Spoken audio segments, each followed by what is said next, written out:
Have you ever thought about what your immigrant ancestors went through during their lifetime?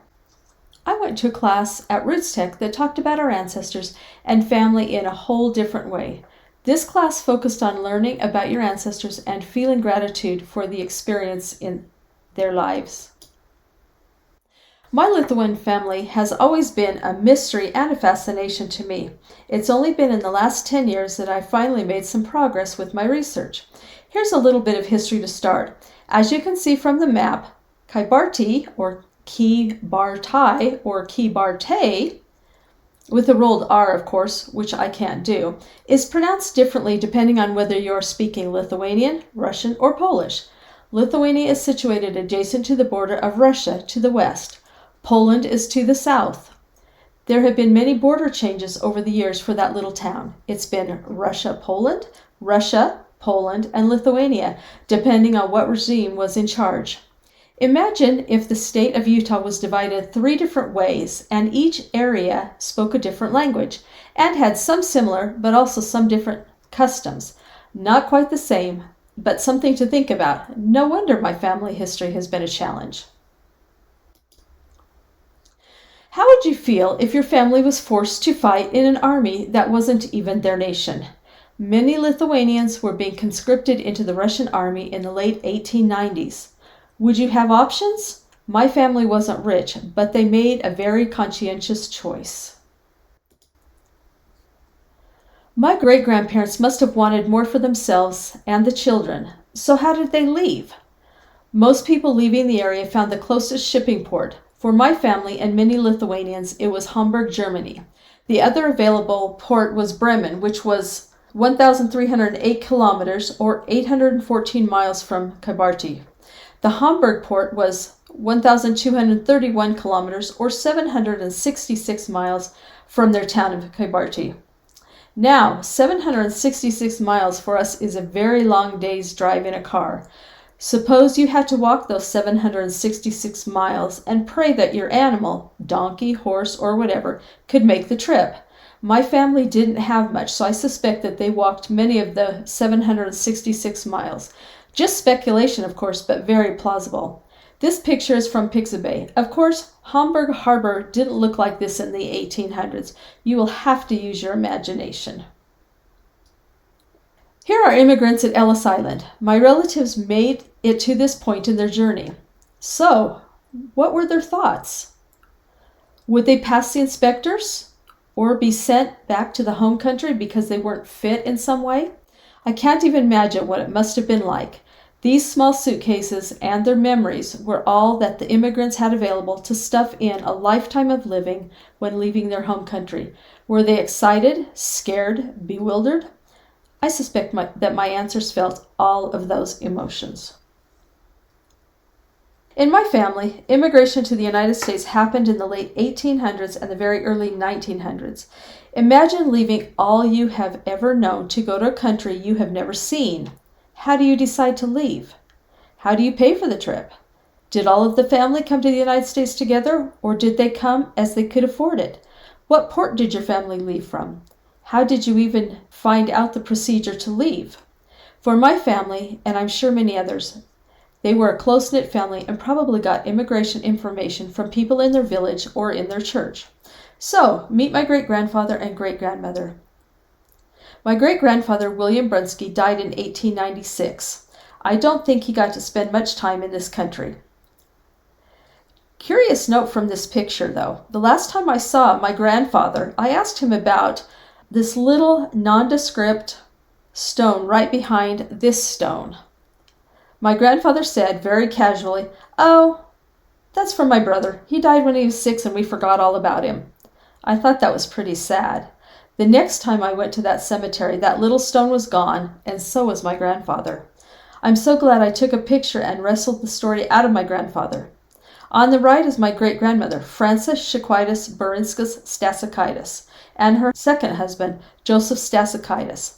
I always wished that I knew more about these people. Frances was a homemaker and Joseph was a coal miner. In their little town, pretty much every male was a coal miner. Imagine sending your 5-year-old boy to work in the coal mines as a breaker boy. I have a 5-year-old grandson, and I can't imagine him hunched over 12 to 14 hours a day, sorting coal from slate as it came down the chute. I would venture that this 5-year-old didn't love it, but had to help support the family. The family lived in what was called a patch. These were coal company houses in the area. From history, I know that many of these patch houses had one specific family in them, and then many took on boarders also, mostly single Lithuanian men working in the coal mines. I've been to the patch house where it was said that this great-grandmother and great-grandfather lived. It's tiny by any standards, but I'm sure that it was welcomed by those miners. My great-aunt told me that many times the times were used by multiple people. One would work the day shift and one would work the night shift. That way they could share a single bed. Could you do that? Would you be willing to do that? I suspect that it's all in the perspective of then versus now. Let me introduce you to my paternal grandparents, Peter and Anna Brunsky. They grew up in the Wilkes-Barre, or as my grandparents' pronunciation, Wilkes-Barre, specifically in Shaytown, which is a teeny tiny area next to Wilkes-Barre. This area of Pennsylvania is in the coal fields, rich with anthracite coal. My grandfather was a coal miner, just like his dad when he came to the United States. Actually, my grandfather wanted to be an architect. He spent time in school with that plan. Then he became a carpenter. I don't know how long he did carpentry or if it was just a sideline hobby. How or why he ended up in the coal mines, I have no idea. I also don't know if he was a carpenter first or studied to be an architect first. No one is alive to help me out with that question. On the right side is a piece of my history, anthracite coal. I got this when my dad died. Nobody in the family fought me for it. Surprise, surprise. We are now to my dad's generation. This is the family I grew up in, plus my husband and my kids. This is the last family picture with my dad in it. My dad, Raymond Brunsky, did not follow the family pattern.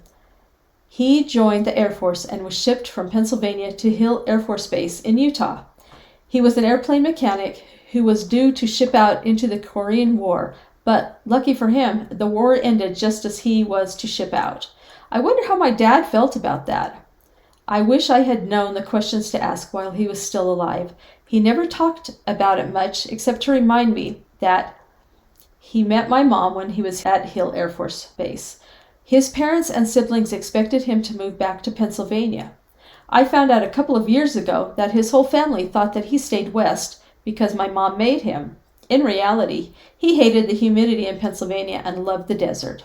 It's funny the things you find out when you aren't even looking. I guess that is why I am a desert rat who married a guy from Ohio that doesn't seem to miss the humidity either. I've come to the end of my journey. How do you feel about it? How would you feel about your journey? I am very grateful to know the history of this side of the family. My Lithuanian family has sought out a better life that they could not see staying in Eastern Europe. The United States gave them stability. As I mentioned in the beginning, the village they were from has been different countries, and the village never moved. The world moved around them. I'm grateful for the sacrifices that they made. In looking back through a gratitude lens, I'm extremely grateful to know their history and what they went through. Could I have kept myself out of trouble during a government regime that was not what I have today? I've grown up so privileged compared to what they had. They did have the most important things, though. They had their religion, they had a strong work ethic, and they had each other. From where they started to where they ended up was inspiring. Coal mining doesn't sound inspiring, but they had a job, friends, and they lived in a free country. When they were in Europe, their life wasn't quite as predictable. Next time I see the Statue of Liberty, I will see her differently. My challenge to you now is to look back at your ancestors and their life paths. How do theirs compare to your life now? Can you put yourself in their shoes and come away with absolute gratitude and thankfulness? Thankfulness is often a more immediate, specific response to a particular event or action, while gratitude is a broader, more enduring attitude of appreciation for life in general. I appreciate this side of my family. Enjoy your gratitude journey. Thanks for watching.